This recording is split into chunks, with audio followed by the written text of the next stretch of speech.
Hey Blue Table fans! In the Paizo Pathfinder Super Dungeon module, 16 levels by the way, you will find a creature called the Moon Spider. Now, giant spiders are an absolute classic of fantasy role-playing. And I hope I'm not spoiling this for anybody. Yeah, the giant spider, coming to get the adventurer, tangled in its web. And so, with my ultimate fantasy role-playing, for which I am doing this dungeon as a beta test, I searched the world over for the absolute best figures that I can find. And there are a lot of good published spider figures, and I'm going to tell you a couple of them right now. Reaper puts out a large female Drider that with a little conversion can become a regular spider, and that is an excellent mold. There's one other, if you go to Reaper, you can find some of the Reaper bones, which are made out of this sort of flexible white plastic, and there's some really good spiders in there. Also, the Shelob for the Lord of the Rings Games Workshop line is really a great giant spider, and that's all. Oh, and Massive Darkness by Cool Mini or Not also has a spider in there, very inexpensive, made of really good grade plastic. But for this adventure, I wanted my moon spiders to be unique, and by the way, you're looking at them. I made 3 of them. You've got Skelly the Scale Skeleton here, showing you how big these are. So these are large creatures. These are the size of a warhorse, and they are pretty scary. Now, you Warhammer 40K aficionados will recognize not only the aesthetic, but maybe some of the parts here as well. And let's take a look. We're going to talk about how I built them and also some of the color schemes. And by the way, these are only painted to a basic Wargamer standard. I just wanted to get them done and get them on the tabletop.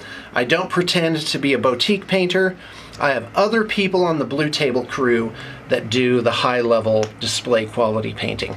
So let's continue. First off, the parts. If you buy a Venomthrope kit, you get 3 models in it, and they also make Zoanthropes, and that means you get extra parts in there. So this is a Venomthrope carapace, a Neurothrope tail. This is the hard part to get because they only put 1 of them in each box. So, but we've done a zillion of them over the years, so we have extras. But you can replace other parts. You can make a whippy tail out of a venom cannon feed and lots of other things. You've got Gene Stealer Scything Talons, 8 of them per guy. Again, those are easily accessible extra parts.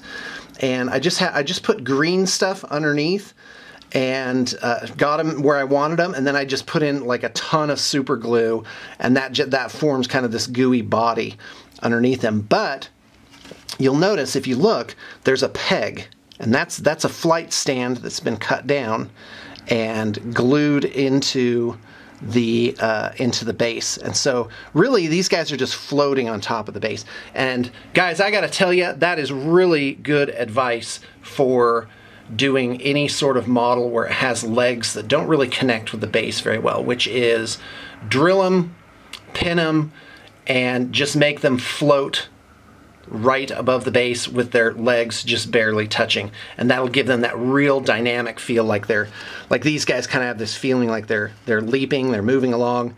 And it was tough to get a right base size for these guys. I ended up using these Age of Sigmar ovals, which I really like, by the way. They're like, I think it's like $20 or $30 for a whole box of like maybe 30 plus different sized ovals. So it's a really great deal. Games Workshop has really stepped up their game regarding specialty bases, and there's a zillion companies doing specialty bases out there.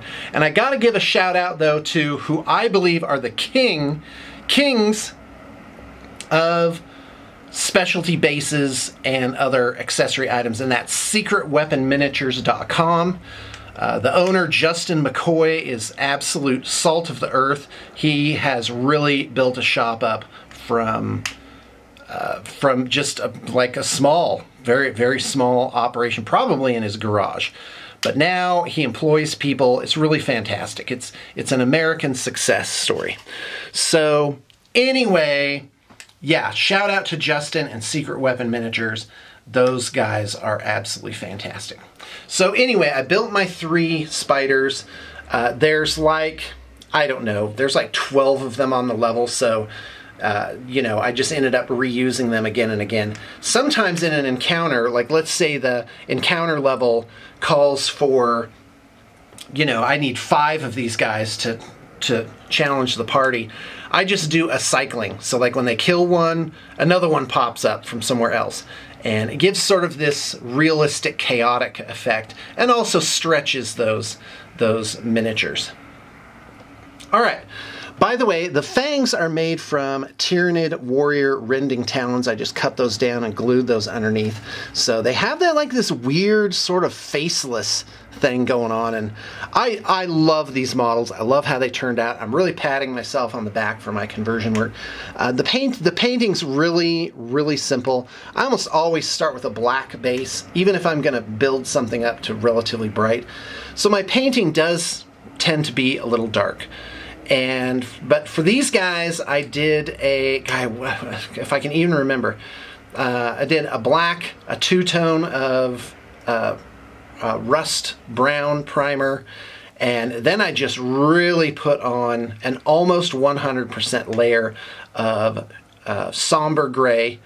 That's this equivalent of Space Wolves gray. And then I did a French blue, which is a very pale bluish color. And then I did a highlight of light gray, maybe even, no, I did a highlight of pure white. And then I started washing them down again. And then I built up the ghost brushing again.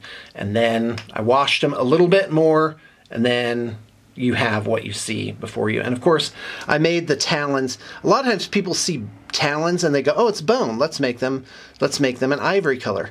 And I think that in many cases it looks a lot better to actually bring them down to a black, and that gives them sort of a natural feel. So these guys, I'm very proud of how they turned out. They're super freaky. I can't wait to surprise people with them in one of my ultimate fantasy role-playing retreats. And by the way, that is something that is available. I'm almost done beta testing it. I'm starting to feel confident to actually run something for 5 or more days. So if your group is interested in this, contact me for pricing and scheduling, because we can go up to Sundance. There are a lot of really beautiful places out in Utah. And of course, you can come out here in confidence, because I've run like a ton of these things. So there are the moon spiders. I hope you have enjoyed and got your inspiration for the day.